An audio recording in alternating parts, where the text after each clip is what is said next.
Welcome to day 4 of Stories from Holy Week. Today we hear from a Roman soldier. After dinner, they went to the Garden of Gethsemane, and Jesus prayed. And then the soldiers came, and they arrested Jesus. They took him to the council and to the governor's palace, where they tried to make it look like a trial, but it wasn't. And then, finally, they led him away to the place where criminals were hung, always on crosses, so that they would die, slowly, painfully.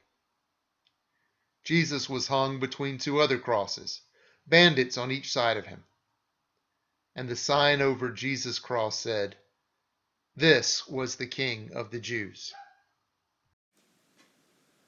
The scene was horrifying. Not that I wasn't used to crucifixions. They were the favored way of putting prisoners to death by the Romans, and so I'd assisted many times. But I'd heard about this man Jesus. We thought Barabbas was going to be on this cross, but the crowds had always become out of control, and I'd heard that Pilate simply washed his hands of it, sent this one to die just to shut them up. Who knows what these crowds really were screaming about? There was so much confusion and rumor, no one will probably ever know the truth, is what I think.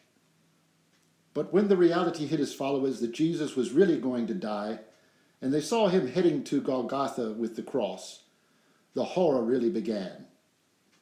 Even the heavens seemed to be wailing as storms began to appear. It gave me a chill, I'm going to tell you. These are not things I want to tell you. I am a soldier, but it is always easier protecting others than protecting yourself. From the mothers who beg for mercy for their sons, from those who insist on waiting the hours and even days it takes to die this agonizing death. Being a soldier can always protect you from what you witness firsthand. Like hearing Jesus talk to the prisoners on the other 2 crosses next to him. The promise that death is not the end for them. And then he looked at me, right at me, and he spoke the words I'll hear for the rest of my life, and the words that mean I can no longer do this job anymore. Father, forgive them, for they know not what they do. Later, after he died, they pierced him in his side.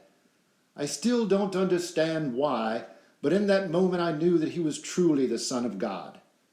His blood poured out just like the love he poured out for his people. The blood flowed from his side. The blood flowed. The love flowed.